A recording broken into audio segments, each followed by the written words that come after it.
RTS games are dead!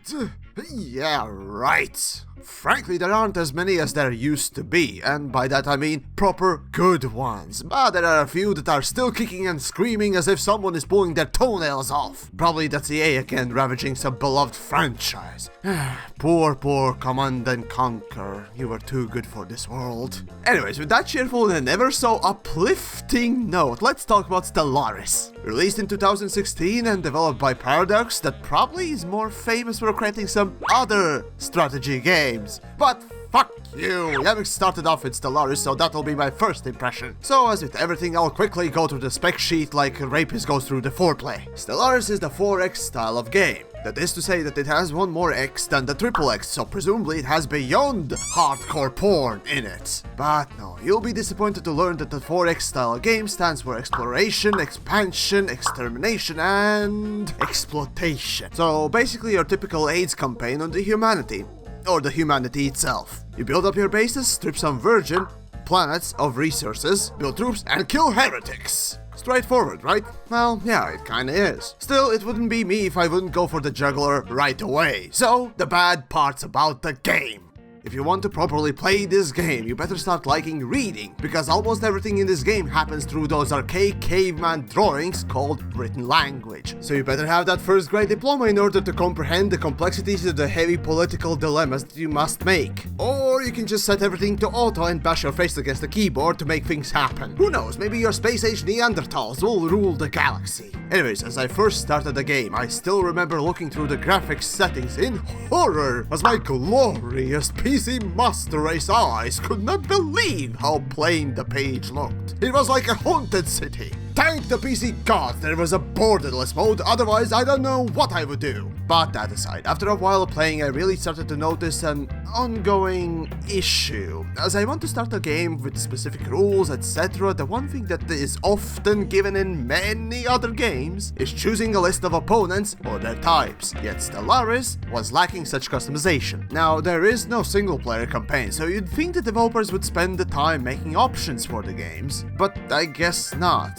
Yes, the settings are functional, but not having more obvious things like aforementioned custom opponent list feels like a crime. And yes, I know that you can force a specific race for your games, but come on, I don't want to click on another menu to do so. Besides, it's not very obvious now, is it? Okay, well, this is a PC game, so it's not like it would be obvious, but fuck it, sometimes even I get the peasantry urges and brain farts. And finally, the thing that you'll probably read bad about Stellaris in Steam reviews, like I did, and that's, with new expansions and DLCs and what the fuck not else, developers tend to change quite a lot of things sometimes for the game, making it quite different a few months down the line. Sure, this is a typical thing that will drive away some people because they cannot have my dildo army the way I likes it anymore. But frankly, as a creator myself, I can respect the artist's choice of making the thing that they are creating by their vision. Though sometimes that vision can be downright brain dead. But for me, Stellaris has evolved quite well. So for me, oddly, this is not an issue. Though, be warned, if you see me with a pitchfork joining the lynch mob, probably this would be why. Anyway, so that's about it on the bad side, so rest is either okay or better. But to make it simple, here are the things that attracted me personally.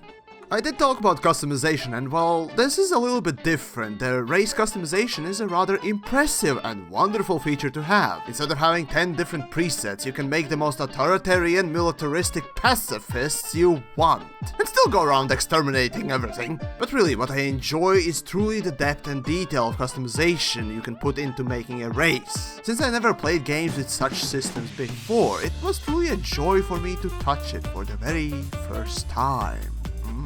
And no, that wasn't a penis joke, for fuck's sakes! The next thing on my list, surprisingly, is the thing that I do very little of. Reading! The unfolding story or stories in your playthrough can be quite impressive. Paradox certainly has put a lot of effort in making all those events and all the little things that make it quite special, if you will. So if you actually do know how to read, well, maybe unlike me, it's worth stopping and reading the flavored text sometimes. Who knows, maybe you'll encounter the space cow or something. Now I've referred to Stellaris as an RTS game, and to a point it is. Still, the first thing that came to my mind when touching this, or any other strategy game, is oh fuck, a power user with all the hotkeys memorized will steamroll my ass. Well, I guess I have to learn some then too. So yeah, there are some iffy hotkeys up for remapping, but the bog standard setup for me was a breeze to learn, especially because the UI in general is super responsive. That allowed me to just spam the hotkeys until I get the right menu I wanted. Well, I've done a little hotkey tango in the past. Stellaris has oddly become my favorite one when it comes to overall key setup, and I do recommend using them, as by the end game you will have so many worlds, stations and assholes to control that you'll be lucky not to shit the bed. But speaking of abusing or being abused like a Catholic boy, I got the game a while back by a friend's recommendation, and of course I was the one in the party that got the cheapest, simplest version he could.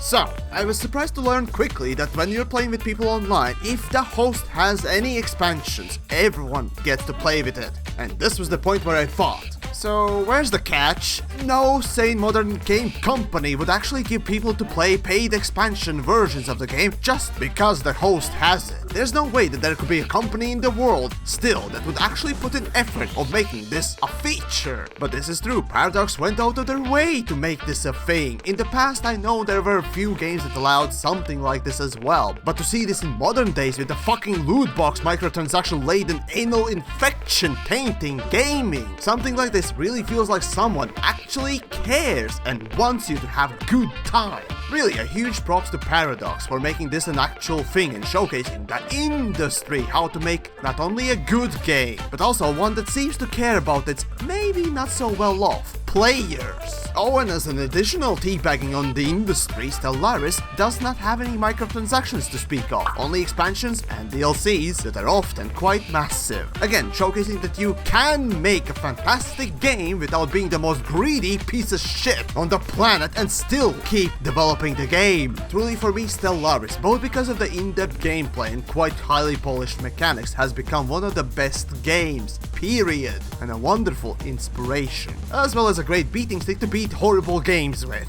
As an RTS game, in of itself, it sure may not be the best or depthful. It sure can get annoying with those text messages of different events, but with anything that's bad, Stellaris just seems to come back swinging 10 times harder, especially considering that it's done always with its edict. So, if you're a strategy aficionado, Stellaris is not only a good game, it's a fucking good game. Oh fuck, did I mention mods? Oh yeah, you can have fucking mods too! So you can actually play as changelings or motherfucking space marine, purging the heresy of the galaxy! Yeah! Modding community for the game is wonderful, so there are even more fun stuff to do. Seriously, some of the mods rival even expansions. It's amazing! Oh, and there's also this! If you're not convinced that modding people are awesome. Anyways, there you have it. Absolutely wonderful game that I wish had more customization on the Galaxy generator and maybe some more graphical settings. But overall, really one of the best games I've ever touched. If you enjoyed the video, do share it around, dislike it or like it, and subscribe if you did. Now I'll go and purge the heretics and bring friendship to the galaxy.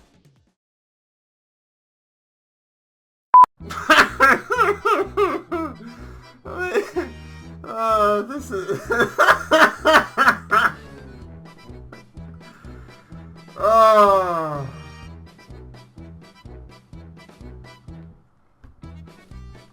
Brilliant!